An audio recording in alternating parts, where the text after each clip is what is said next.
You're listening to the unofficial podcast of Patreon. Patreon Podcast. Creative people pursuing their passions.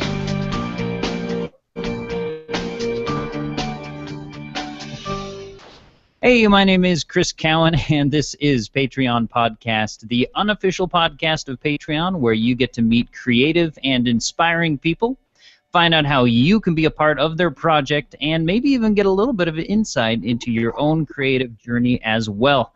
I'd like to give a very warm welcome to today's guest, Andy Hunter. He's creating Noah's Brothers Ark. It's a webcomic that I discovered, and I think it's absolutely hilarious.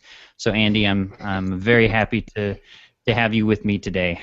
Well, thanks, Chris. It's a pleasure to be on your podcast. I'm looking forward to it. Cool. So, before we get into our project, I want to actually just take a quick moment to thank some of the sponsors for my Patreon page for Patreon Podcast, which our listeners can find at patreon.com/Patreon Podcast. And I just want to thank, we've got a few new sponsors there, and I just want to thank, I totally just lost my my cursor here. It keeps disappearing on me. That's not fun. I want to thank James Kennison and his wife Jenna Kennison. Are both some of the sponsors, as well as Daniel Sharp. So thank you to those three for kicking things off on the Patreon podcast Patreon page, and of course, if anyone else listening or watching the video is interested in being a supporter, you can find us there as well.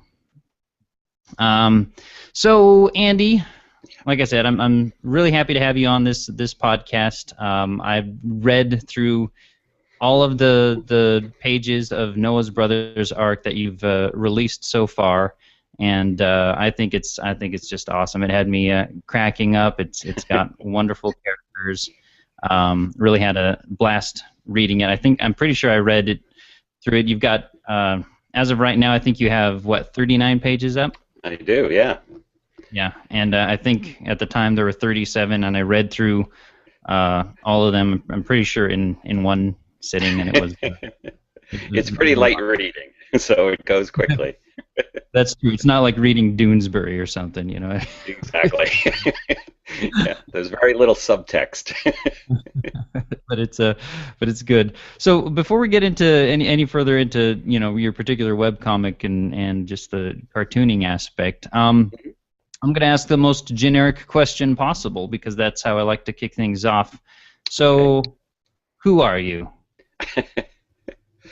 I am a single dad living here in Maine. I work full-time as a computer graphics animator for a production house in Portland, and we do a lot of documentary work and that sort of thing. And in my spare time, I decided to start a webcomic to stay more creatively challenged and entertain myself as much as anybody else. That's great. That's great. I think that's some of the best projects that you do, creatively.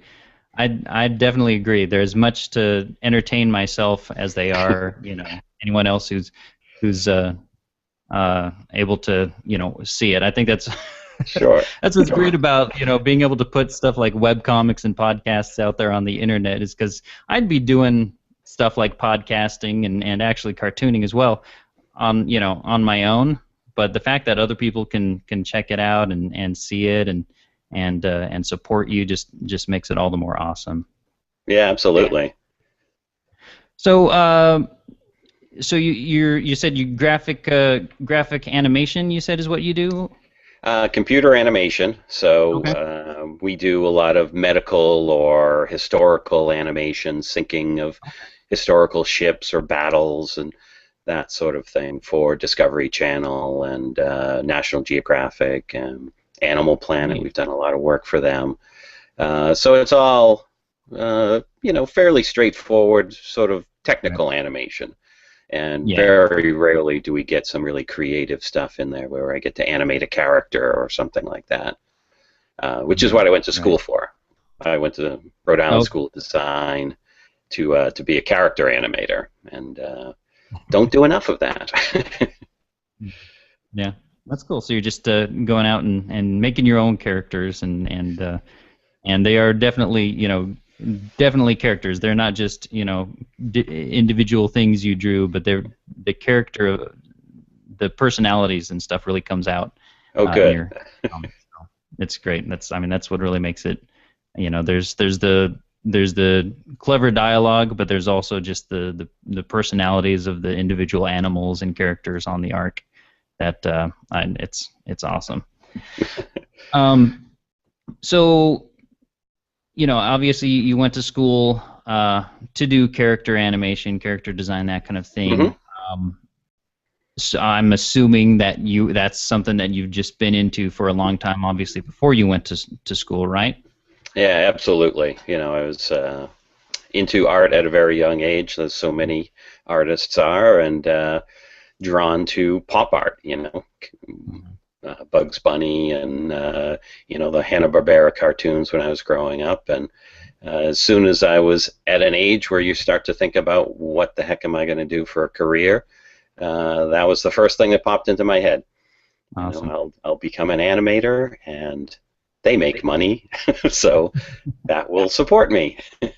Awesome. And yeah, that's cool. I went to a Rhode Island School of Design. It was just a great place to go, and I had very supportive teachers, and haven't looked back, haven't regretted it at all. It's been good to me. Cool.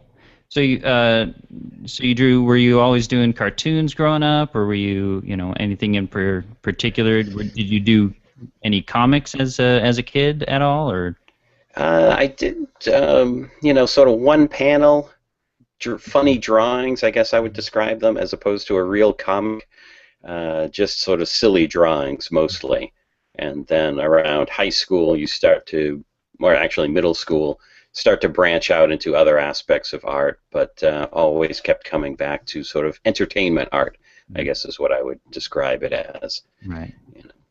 Certainly not high art. So was Noah's Brothers Ark, was that your first kind of official comic project, or had you done other stuff before this? No, this was it. I've been sort of working up to it for many years. I hadn't been able to find the time for quite a while, and when my daughter went off to college, I really didn't have any excuses anymore to not start something. So. And yet it still took me most of her freshman year to settle on an idea and get enough momentum to actually start doing it. Nice. So it was a long road to start, but once I started, I'm pretty proud of being able to hit that weekly page a week. Yeah. So yeah, it's been fun. And so do you do this? Do you do it via a pencil, or do you do it on the computer? It's mostly I start with sketches, but they can be very, very rough. Right. It's really to just kind of get the pacing and the paneling down, and then I scan those, and from there on it's all digital, in Photoshop, and Manga Studio Pro is a nice tool for that. Okay. And it changes a lot. Once I've got it on the computer, I can play with things all over the place, and that's when the strip page really comes together. Mm-hmm. You use what kind of? I gotta ask, what kind of Wacom do you use? I've just got the. I would really love a Cintiq, one of the ones with the monitor built-in kind of thing. That would be fantastic. But no, I've just got a standard. Well, I guess not the Bamboo. It's the sort of next grade up from that. But it's a fairly decent size, like 12 or 13 inches, I think. That's pretty. Yeah. And I've used one at work forever, so I sort of had to buy one for home, or I'd be lost. Yeah. Cool. So who is there anybody you mentioned Bugs Bunny as a kind of maybe an influence, early on when you're into drawing as a kid and stuff. Any other kind of influencers, either particular cartoonists that stand out that were kind of either an inspiration or influence to you? Sure. I mean, Chuck Jones growing up with Bugs Bunny, just absolutely classic. Even as a little kid, we could tell who was making Bugs Bunny for any given episode, and you start to see the pattern. Hey, this guy's name is in front of all the really funny ones. Yeah. I think there's something going on there. Yeah. This guy might need some talent. Yeah. But then, unfortunately, so I had the old stuff, the old Bugs Bunny stuff, which was done long before I was born. Oh, yeah. But it was just syndicated when I was growing up. The actual cartoons that were being made when I was growing up were terrible. They were all the old Filmation, Justice League kind of, super limited animation, real, just sad. Yeah. But as soon as I was into college, Nickelodeon started to take off. So you had Ren and Stimpy, which really kind of redefined adultish cartoons, that certainly could do weirder stuff. Right. And from there on, it's been great. You get The Simpsons, you get Futurama. When my daughter was growing up, SpongeBob was big, and so I would watch that with her. And even now, you've got great things on the now. Adventure Time and Bravest Warriors. That's a great one. Yeah. It's been. I think of this as the last 10 years have just been a golden age. Really. I wish this stuff had been on when I was a kid. I'd be in heaven. That's interesting. I put like the '90s kind of as a golden age because I'm a huge fan of like the Batman adventures. Oh yeah, that's a great one. I'm not a huge fan. I mean, I dig like your SpongeBob and that kind of thing, but I have a hard time with like modern cartoons. I don't know what it is. I'm probably I'm stuck in the '40s with Bugs Bunny. It's funny, my wife. I drive her crazy because I'm the one who's buying like the old collections of like Looney Tunes and the old classic like 40s and 30s like Mickey Mouse cartoons and stuff, and sure, it's for the kids for me. Well, it's valuable to educate your kids. Oh, it totally is, and it's totally politically incorrect and in ridiculous ways. And I'm just like, oh my gosh, Mickey Mouse just pulled a gun on Donald Duck. That would not fly today at all. But so I don't know. I'm like you. I'm a huge fan of the Looney Tunes. I have a harder time, I think, with some of the newer cartoons. But we'll see how I adjust as my kids get older. Sure. And then there's always, as a parent, you're always sort of weighing your own tastes with what you want your children to be exposed to. So there's always that. Even during SpongeBob, I remember sometimes watching it with my 6-year-old daughter, thinking, "Oh, that's weird. What's that going to do to her?" Right. How is this? Is it going to make them more demented than I turned out? And exactly. I should probably. There's a line there somewhere. Well, it's funny. I don't. So my 5-year-old son, he was really into the Justice League for a while. He was like into Superman and Batman and Green Lantern and all that stuff. And actually, if you're watching the video here.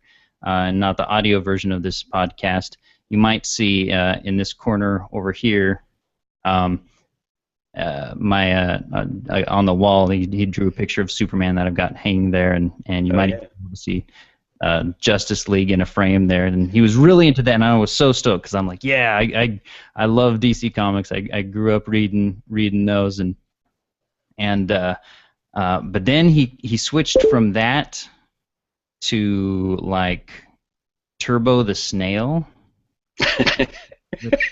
All due respect to Turbo, but like Justice League versus a snail, and a snail. So I got pretty bummed about that. And then he transitioned. Now he's into Ben 10. Are you familiar with that? Oh, Ben 10, yeah. Yeah. I don't No, know it, how I feel about Ben 10 because all the other shows I was really excited for him to like were like shows that I have an emotional attachment to, like Superman and Mickey sure. Mouse and stuff. And then I got really disappointed, and but I'm glad he's past the turbo stage, but I guess Ben 10's a superhero, so that's kind of cool. But I just don't know how to feel about it. So I just need to basically get over myself and face the fact that, you know what, my kid isn't going to like every single show I liked as a kid. So. Absolutely. And it's a step in the right direction. Say That's the sooner he can put turbo in his rear view, the better.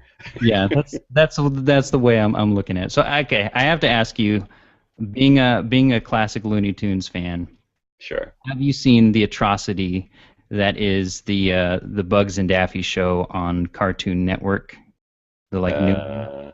I may have taken a peek at someone. Someone may have posted something. I haven't seen it per se, but I thought someone else had posted a similar review, let's say, of it.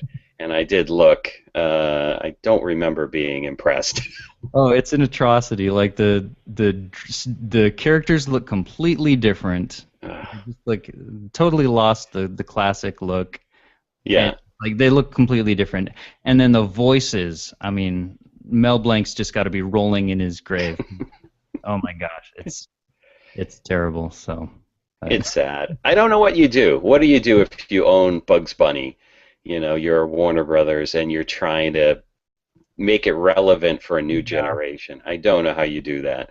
Me, I leave it alone. I just rerun the old ones. Yeah, or there's some kind of balance. Like you got to be respectful of of the people who are fans of the original, and just put that in I don't know. The balance, there's a balance in there, and I think it's off kilter. That's me.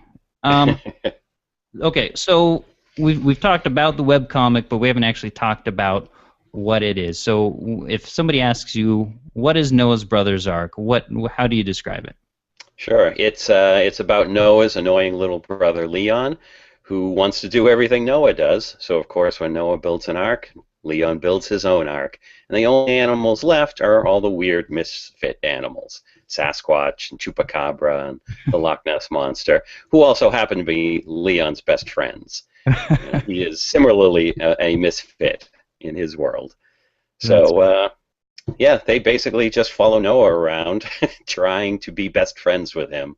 And Noah really doesn't want anything to do with it. It was not part of the plan, let's say. Not at all. Somehow it got missed in the biblical account as well, I think. But exactly.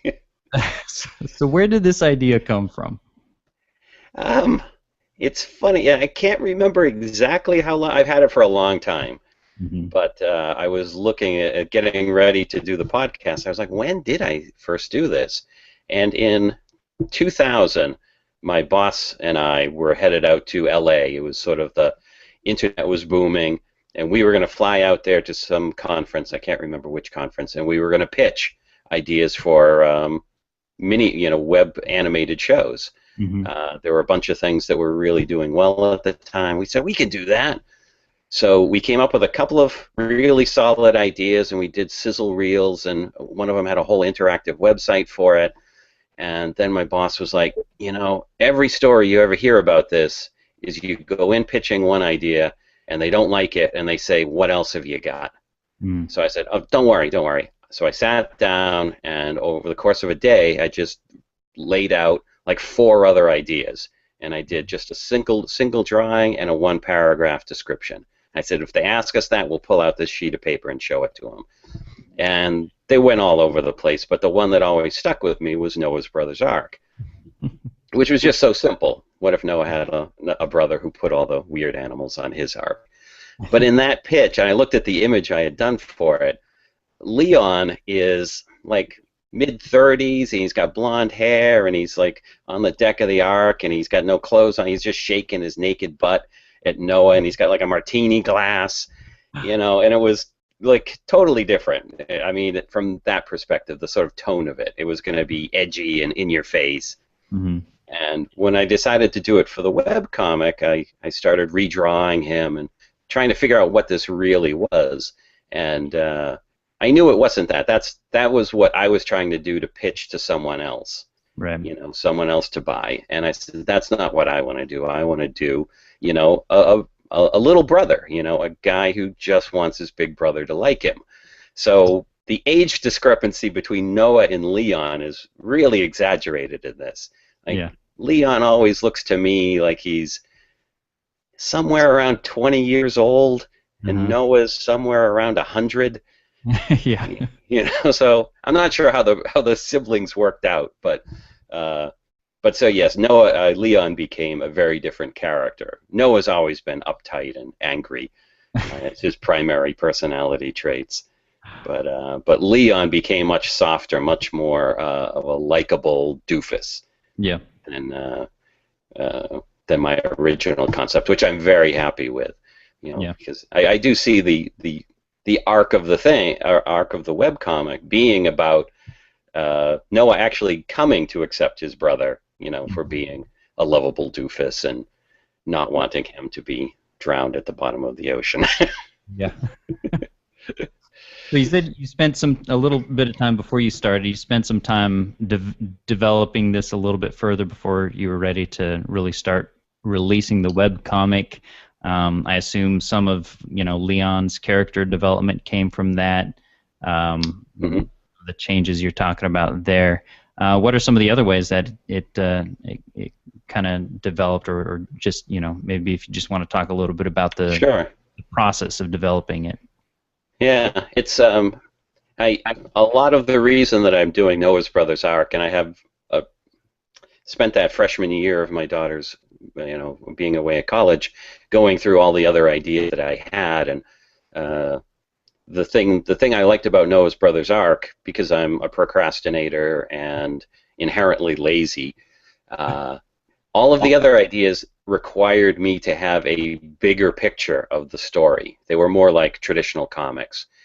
So there was a long story. You sort of had to break it down beforehand. And what I liked about Noah's Brothers Ark was I could just do the first page and worry about what the second page was later. Nice. So, and as soon as I realized that, the first 5 or 6 pages just came to me. And I said, well, that's great. Not only do I have the first page down, I have 6 pages. That covers me for a month and a half, and then I can worry about what happens next. And if you look at them, those first 6 pages, a lot happens. The character designs are, to my eye, substantially different. Leon especially in those early ones. So over those 6 pages, I kind of learned what I wanted to do with it. And after that, I felt like at that page 5 or 6, okay, now I'm making the comic the way I wanted to in the beginning. But I had to do those other pages to get going. Otherwise, I would have just sat around, sketching and sketching, trying to find my way. Yeah. So any new comic that you start is always going to have that kind of, you're still figuring things out for the first few pages and still kind of developing, and especially like if you look at like newspaper comics and see some of the changes that like Garfield went through, or in his first year, or Foxtrot and those kinds, definitely.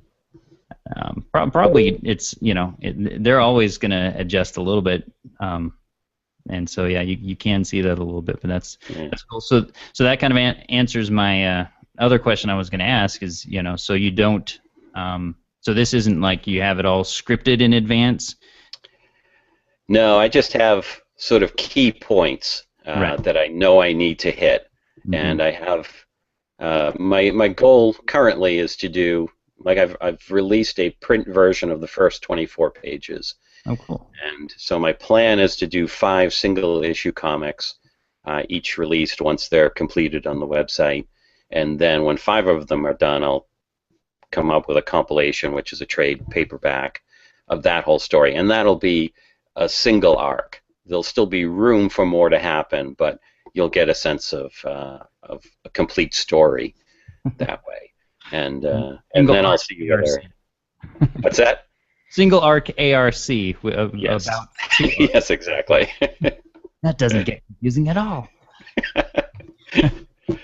I have to be very careful with my arcs and arcs. Yeah. So I asked you ahead of time for your favorite favorite page so far, and you mentioned it was, I think you said it was hard to choose, but I think you landed on page 31 was one that you liked, and this one. Well, you want to talk about this one a little bit about? Is that the one with the end of the shift for Bunny and Ortiz? Yeah. I don't know why that one. Like I was thoroughly entertained the whole time I was making it. Drawing the two of them in the showers, just a couple of beat cops, at the end of a shift, getting ready to go home. I know Bunny's got a wife who worries about him every day. Will he come home today? He always does, because nothing ever goes wrong on the Ark, but he still acts like it does. And I just like Ortiz hanging up his mustache in his locker. That's part of his uniform. He's got a mustache that he takes off at the end of the day. And it's just, it's a single conversation where, in each panel, minutes have gone by. Yeah. But they're still just continuing that same conversation. And then at the end of it, we don't know how much time has gone by, but Leon is still sitting basically in the lobby of the police station, unable to even find his way out. Bunny's been talking about what a criminal mastermind he is. So yes, I like that one. And there's individual panels I like of other ones. And I generally like all of them, basically, not to be too egotistical about it, but there's something about that one I get a kick out of it. Yeah, and it goes back to what one of the things that really struck me about it is you've got all these great characters, and this is just a prime example of that. You got two, kind of that tough cop, kind of good cop partner deal, sure. And they're just it's kind of just a funny parody of those. Those cop shows, but it's a bunny and a turtle on the right. And I like the idea that for some reason Noah's Brothers Ark has a fully functional police force somewhere in it. They have offices, they have cells, and the funny thing is I had done, there are certain pages prior to that where I'd just been drawing groups of characters. There's one where everyone's slamming their doors to the Ark on Leon, and it gets sealed up with Noah's brother-proof shield. And so I'm just drawing. It's like, okay, I'll draw a crocodile, I'll draw a fox, I'll draw all these things. And I drew just a little pink bunny. And, because it's funny. It's funny. He'll be standing like next to the crocodile or something. And a friend of mine who was showing the pages to her kids, she's like, oh, the kids love Bunny. And I was like, really? And it's like, well, I do like drawing him. He's essentially an Easter egg with ears. Yeah. So he's a perfect little bunny. And so I drew him in another series, again, just as a background character. Mm-hmm. And she said, oh, they're so happy that Bunny showed up again. And I was like, really? Well, I do need a sort of chief of police for this scene. And so I'm like, that's it. I'm going to make Bunny the chief of police. And I draw him, and I'm like, well, he's looking good, but I got to give him the 5 o'clock shadow, the rumpled, collar and tie. And all of a sudden, he's like, I just love the idea of this little background character just slowly creeping into the foreground. Yeah. And, so, a nice evolution of him, I guess. Yeah. So I love two other characters that we haven't mentioned yet that I love are the horse, who at least at the start of the Mr. Horsey, at the start of the comic, he's sort of Noah's sidekick, kind of first officer type. Sure. And I love him because he's just got this lovable moron kind of personality. And then him and then the Sasquatch are probably two of my favorites, and just some of the gags there are just Sure. Really Yeah, fun. I liked drawing horse. I had originally, in setting up those first few pages, I was like, well, who would be first mate? The first thing was, oh, it'll probably be a chimp or something, closest in intelligence, and if not a chimp, then surely it'll be a dog, loyal, follower. And I'm like, there's something not quite right about it being so on the nose. So I'm like, it'll be a horse. It was either going to be a horse or a crocodile. And Noah would always be talking about the loyalty of crocodiles. But I thought horse worked better for just this, ambitious and yet incompetent, first mate. Yeah. A little bit like a Dwight from The Office or something. Absolutely, yes. That is a good analogy. I'm not surprised that's it. I'm a huge fan of The Office, so yeah, that's apt, an apt description of horse. And what that led to is I always knew that whoever I created would turn into the villain later. Okay. And that first issue, that page 24, would be the reveal of the villain. Because the comic doesn't. In the beginning, Noah is sort of the antagonist. Like Leon's the hero, and Noah is the antagonist, and yet he's kind of he's too straight. He's too straight-laced. He's too rigid to be a very funny antagonist. So I liked having someone else that could play off of Noah. And once I decided it was going to be a horse, then you have so many mythical creatures based around horses that it just became a matter of choosing which one horse would decide to try to become. Nice. And then Raccoonicorn, I like the idea of him hiring another animal to sit on his head, and now he's a mythical animal. So it was a nice decision that once I picked horse, the other pieces of the puzzle kind of fell into place. Nice. In my loosely sketched out plan for the series. So so have you seen the new Noah movie that came out this year? I haven't. I wanted to. Mostly because I just like big spectacle movies. Yeah. I'm a sucker for any kind of thing like that. But I wasn't able to get out and see that one, so I'm hoping it comes, as a rental soon. Yeah. Well, but I've been asked if I was starting my comic because I had heard Noah was being made, and I was like, no. I started a while. I know that they started the movie years ago before I started the comic, but I wasn't aware. I heard they ripped the movie off of some other story that's been around for a while, anyways. So yeah, exactly. Yeah, no one's guilty. I'm not sure. I haven't seen the movie, but I'm not sure. Based on what I've heard, I'm not sure if you took more license or they did. So I'm not what I've heard. Yeah, I'm very curious what happens in that movie.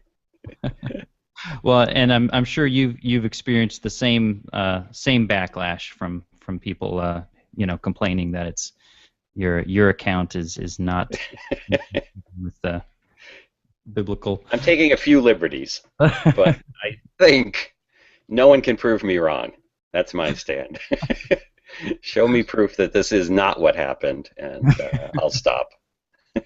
Nice. So is there any part of this project, obviously, you're cartooning, as you said, because it's something you like to do. It's your way of kind of expressing that creative side of you that just needs to be let out. But obviously anybody who's done any creative project for more than 5 seconds has definitely experienced probably at some level there's some aspect that is maybe a little bit tedious, maybe just a little bit where you're like, okay, I want to get past this part so I can get to the part I really enjoy. Is there a part of that in this case? Yeah, I really have to say the creative part it's almost never work. I really do enjoy it. The technical aspect of setting up a website, if anyone goes to the site to read it, I'm glad you're there. I apologize for the way the website looks. It's pretty rough. Not that bad.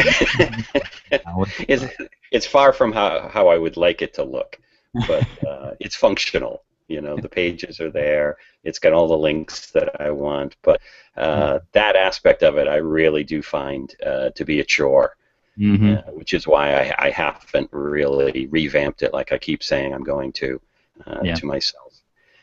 So that part's a chore. Pretty much that's about the only thing.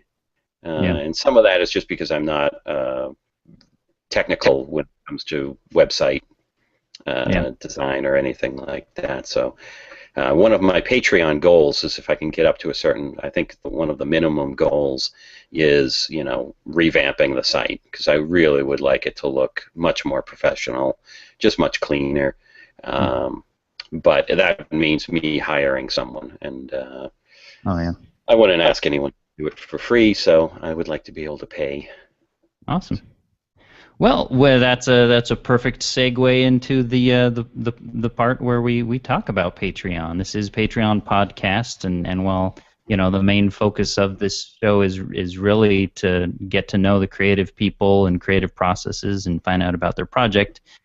It wouldn't be Patreon podcast if we didn't talk a little bit about Patreon specifically.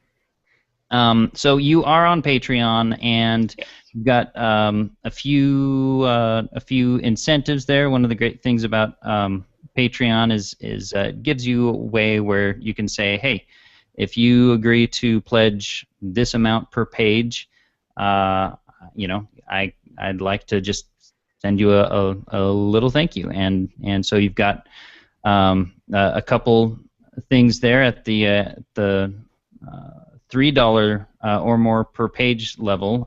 This is really cool. You mentioned earlier that you've got a printed version of the first how many pages? It's 24 pages. Okay, so standard comic length. Yeah, standard comic book length. Yeah.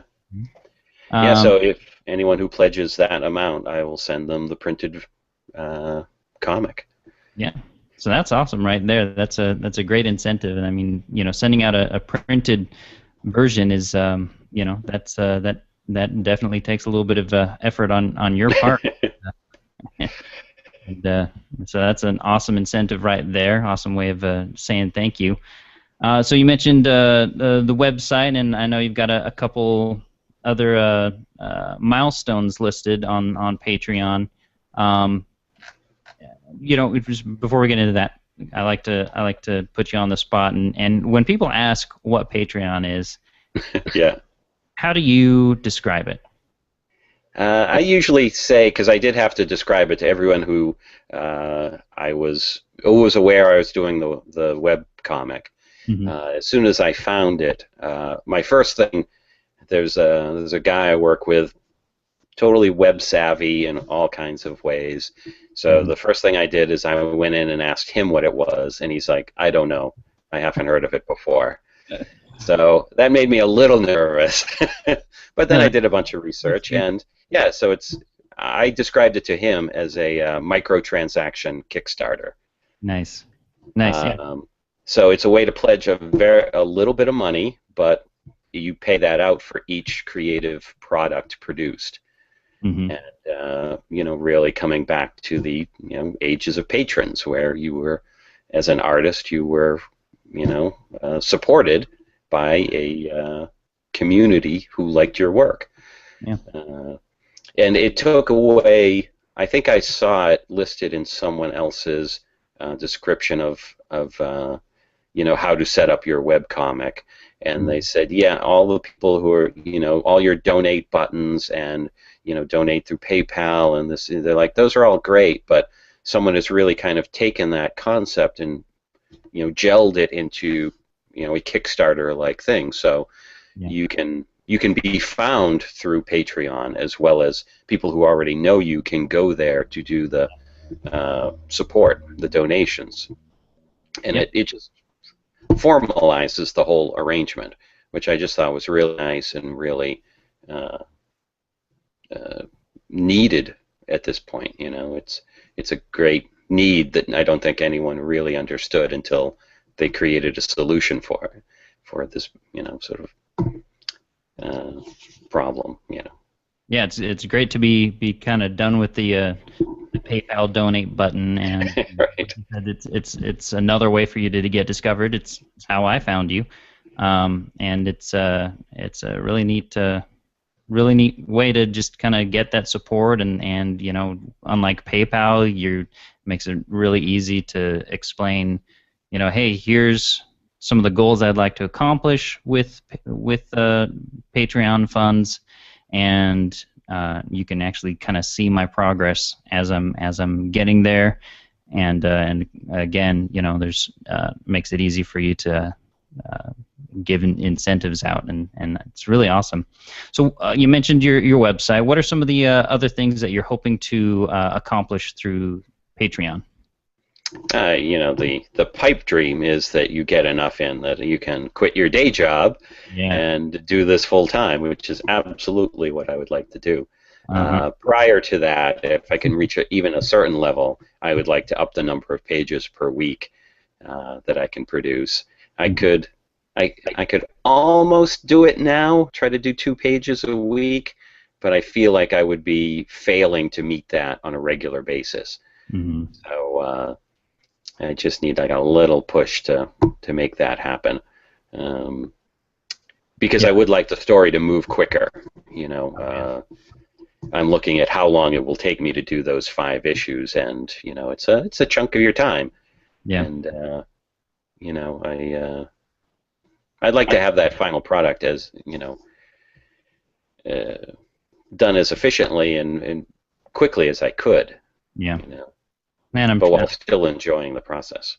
I'm sure, like me, the rest of your readers would love to be able to see that those updates more frequently, and not be left on the edge of my seat wanting to Sure. find out, is Noah gonna? Well, I don't want to give any spoilers, but Sure. it's getting intense, I tell you. We're ramping up the action. It's getting intense. Well, I've been the last month or so, I've had a couple of opportunities to go out and pitch the actual printed comic. Awesome. And meet some people and get some really great feedback from people. And they are both excited when I say that, yeah, it's an ongoing series. Mm-hmm. It's just that it's about 6 months between issues. And that takes a bit of the excitement off. Oh, okay. So, yes, there will be more, just not for a long time. But I tell them they can go to the website and stay current with it. And, right. Buy the comic once it's all done. So hopefully the best of both worlds for people. Yeah. You never have to wait more than a week to get a little bit of it. Yeah. Little taste at a time. Sure.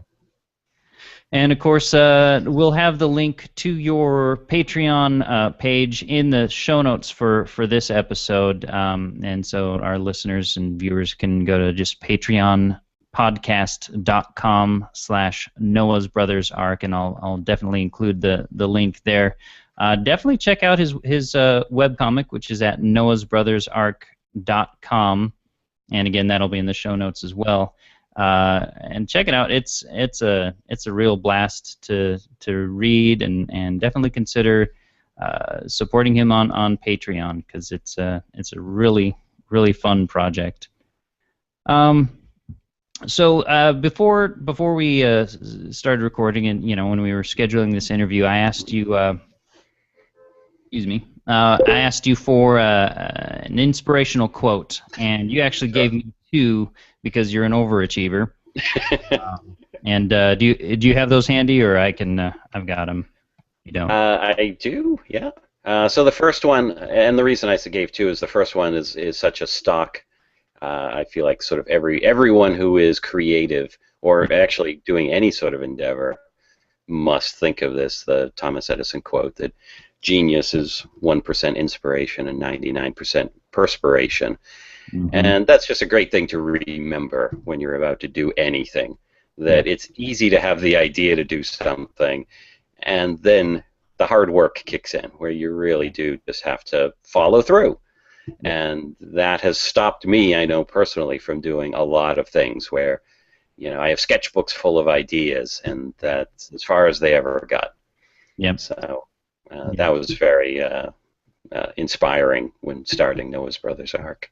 Yeah, it reminds me of something similar I heard that I have no idea who said it, but it's something to the effect of, almost every overnight success was the result of many, many previous nights of, not of hard work and no success. Exactly.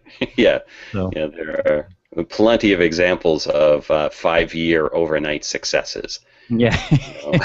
Where they're like, yeah, to you guys, it looked like it was overnight. And then you have another one here from G.K. Chesterton. Yes, a less well-known one, but that's actually the one I thought of first. And it was one that I remember reading when I was reading stories to my daughter. And it was someone, I guess it was in response to someone criticizing children's stories for being too scary or having whoever the critic was claiming was inappropriate material. And the quote was that fairy tales do not tell children that dragons exist. Children already know that dragons exist. Fairy tales tell children that dragons can be killed. And I just thought that was such a nice summation of what it is like to be a child, and to have these fears and not know what to do with them. Yeah. And just the power of stories to kind of help sculpt the world into a understandable form. Yeah, absolutely. It very much kind of that's a big part of like it says, those fairy tales. It's not about the fictional side of it, but it's about what's the hope that it gives and what's the lesson that it leaves, and that's really cool. Yeah. So before we close, I got to ask: any other hidden talents that we don't know about? Any? Absolutely none. I have a modicum of talent. I've been milking it most of my life just to try to get by. If I had any other talents, I would be doing them, but unfortunately, I don't. I'm a pretty good dad. I do take pride in that. I think I've. Hey, you know what? If you're gonna be good at something, that's the thing to be good at. So there you go. That's I try to be a good dad as well. So that's good. How about this? Let me throw this one at you. Any surprising fun fact that people might not know about you? I've wondered if this has any influence on me deciding to do Noah's Brothers Ark. But I grew up with 6 older brothers. I am the 7th son from my father. I have one sister. She's younger than I am. Okay. So I don't know what that says about. I have 6 older brothers.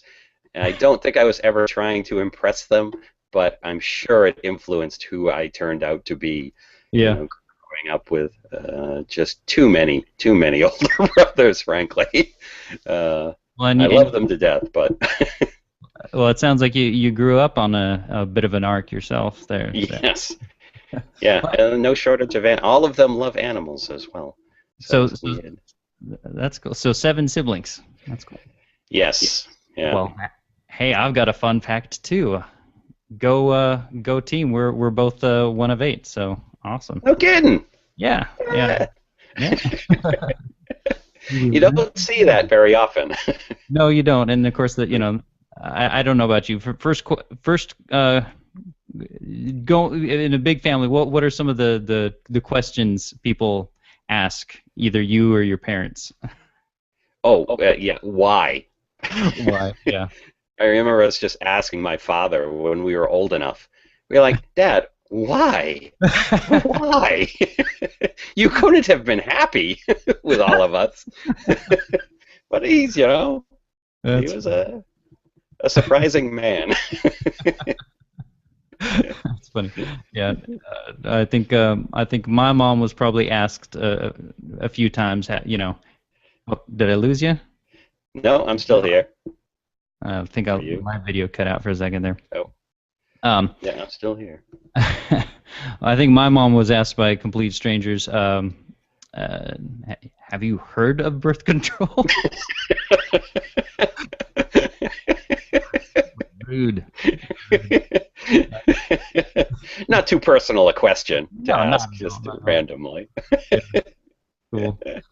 All right. Well, thank you so much for joining us, Andy. It's been an absolute blast. And thank you, listeners, as well. You can find all the show notes and links to Andy's Patreon page and other projects at patreonpodcast.com/Noah's Brothers Ark. And, of course, you can find us on Patreon, iTunes, Twitter, Facebook, and YouTube, pretty much anywhere on the internet that you would expect to find us. Just go to patreonpodcast.com. All the links are right there. And, of course, if you're interested in being featured or if you have a suggestion for someone we should feature on an upcoming episode, there's contact information there as well. Until next time, keep pursuing and sharing your creative passions.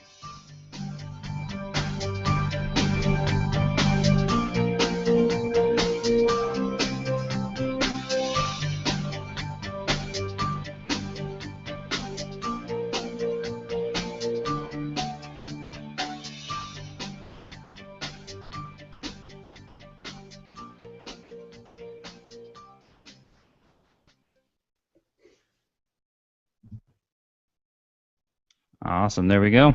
Thanks. Well, it was great talking to you, Chris. Yeah, It was you a lot too. of fun. You too. If I'm keeping it running just because I like to throw in a little bit of bonus material Sure. there for our video listeners, because it's one thing to be an audio subscriber to a podcast and you're using your ears but you're multitasking. But if you're watching Sure. a video, I appreciate that because that means they're really dedicated and it's really flattering. So I like to throw in a little extra conversation. Yeah, people listen to audio podcasts while they do other things. But if you're Yeah. watching a video podcast, that's what you're doing. Yeah, I appreciate it 'cause you're probably supposed to be working right now, and instead you're watching. Exactly. So, okay, that's a poster in the background. Yeah, that is my convention sign that I Nice. had made because I was doing signing. I did a signing and then I did a comics convention in Portland Awesome. last Sunday. So Oh, cool. I'm dipping my feet in that pool as well to kind of get out and market the book and meet the audience, and it's a whole other experience. I'm really enjoying that part of it as well. That's cool. And meeting other comics creators. That's the other great thing about doing conventions. Yeah.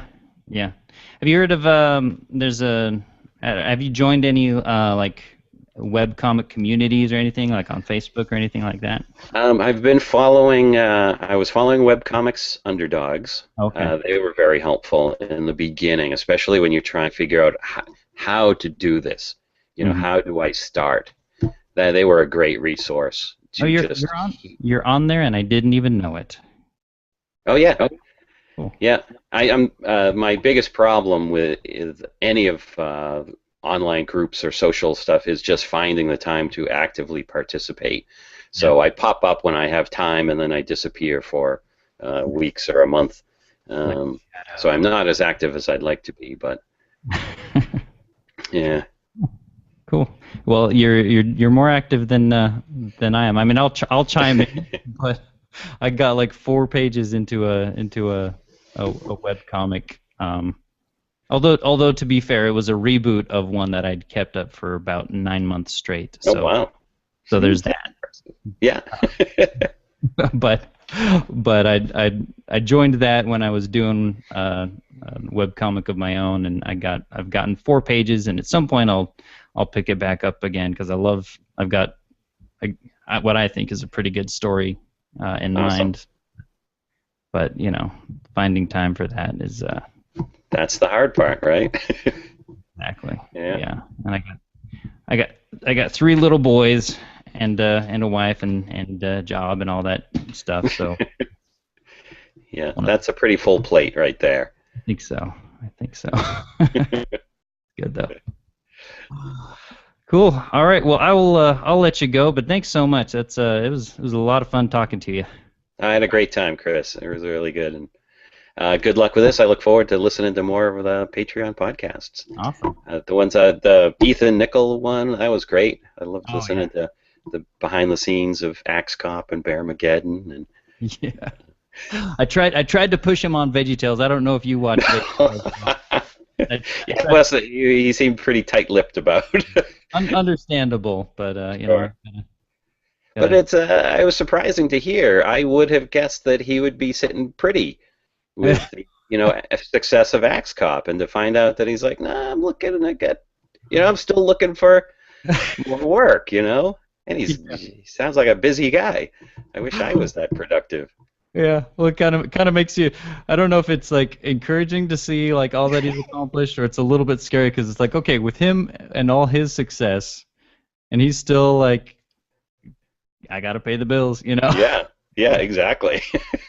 Crap, I don't want to even start, and that's why it's that's obviously why with any creative endeavor, it's got to be about the love of the art more than any kind of monetary incentive. As great as Patreon is, and as great as it is that it allows people to contribute in some ways, fact of the matter is for most of us, we're it's gonna help, but it's not gonna be paying them more anytime soon. Exactly.